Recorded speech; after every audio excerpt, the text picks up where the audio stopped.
Segunda Crônicas, capítulo 32. Depois destas coisas e desta fidelidade, Senaqueribe, rei da Síria, invadiu Judá e sitiou as cidades fortificadas, com a intenção de conquistá-las. Quando Ezequias viu que Senaqueribe tinha vindo e estava resolvido a atacar Jerusalém, decidiu, em consulta com seus oficiais e seus homens valentes, tapar as fontes das águas que havia fora da cidade, e eles o ajudaram. Assim, muito povo se ajuntou e taparam todas as fontes, bem como o ribeiro que corria pelo meio da terra, pois diziam: porque viriam os reis da Assíria e achariam tanta água por aqui? Ezequias se animou, restaurou a muralha da cidade e construiu torres sobre ela. Levantou também outra muralha por fora, fortificou Milo, na cidade de Davi, e fez armas e escudos em abundância.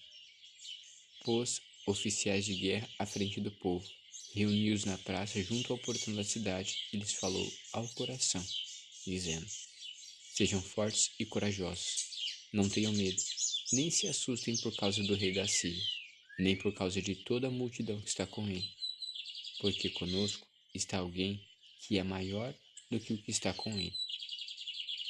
Com ele está o braço de carne, mas conosco está o Senhor, nosso Deus, para nos ajudar e para guerrear as nossas guerras. O povo se animou com as palavras de Ezequias, rei de Judá.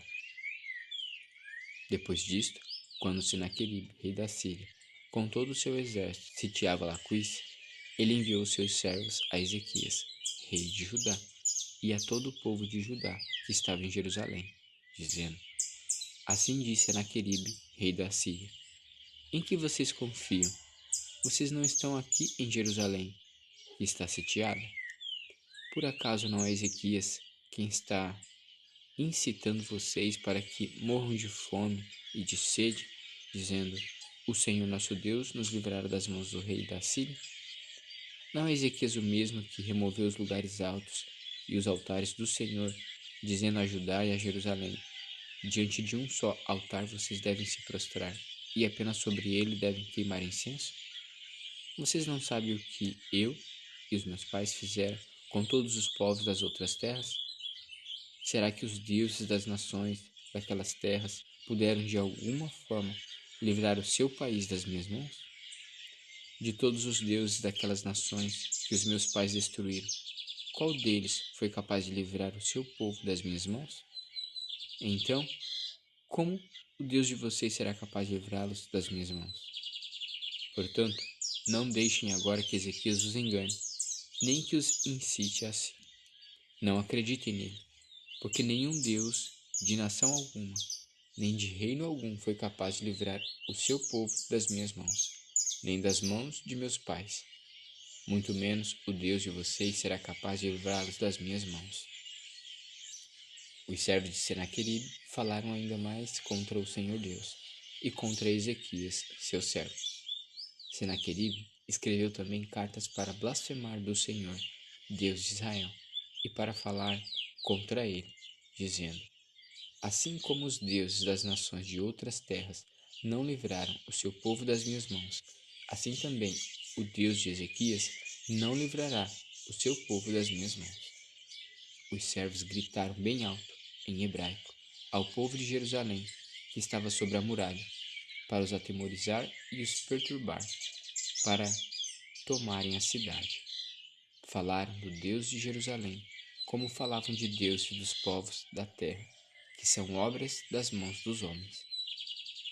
Então o rei Ezequias e o profeta Isaías, filho de Amós, oraram por causa disso e clamaram ao céu. E o Senhor enviou um anjo que destruiu todos os homens valentes, os chefes e os príncipes no arraial do rei da Síria. E este, com o rosto coberto de vergonha, voltou para sua terra. Quando ele entrou no templo de seu Deus, os seus próprios filhos ali o mataram à espada. Assim, o Senhor livrou Ezequias e os moradores de Jerusalém das mãos de Senaqueribe, rei da Síria, e das mãos de todos os inimigos. E lhes deu paz por todos os lados. Muitos traziam presentes a Jerusalém ao Senhor, e coisas preciosíssimas a Ezequias, rei de Judá, de modo que depois disto foi exaltado à vista de todas as nações. Por esse tempo, Ezequias adoeceu de uma enfermidade mortal. Então orou ao Senhor, que lhe falou e lhe deu um sinal. Mas Ezequias não correspondeu aos benefícios que lhes foram feitos, pois o seu coração se exaltou. Por isso veio grande ira sobre ele e sobre Judá e Jerusalém. Porém, Ezequias se humilhou por se ter exaltado o seu coração, ele e os moradores de Jerusalém. E a ira do Senhor não veio sobre eles nos dias de Ezequias. Ezequias teve riquezas e glória em grande abundância. Construiu depósitos para guardar prata, ouro, as pedras preciosas, as especiarias, os escudos e todos os objetos de valor. Também construiu armazéns para a colheita do cereal, do vinho e do azeite, estrebarias para toda espécie de animais e currais para os rebanhos. Edificou cidades e teve ovelhas e vacas em abundância, porque Deus lhe tinha dado muitos bens. Também o mesmo Ezequias tapou o manancial superior das águas de Giom e as canalizou para o oeste da cidade de Davi. Ezequias prosperou em toda a sua obra.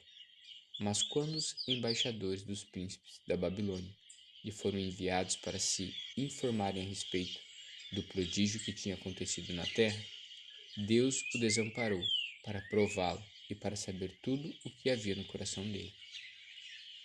Quanto aos demais atos de Ezequias e as suas obras de misericórdia, está tudo escrito na visão do profeta Isaías, filho de Amós, e no livro da história dos reis de Judá e de Israel.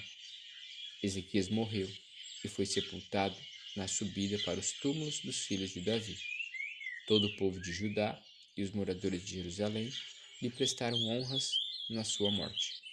E Manassés, seu filho, reinou em seu lugar.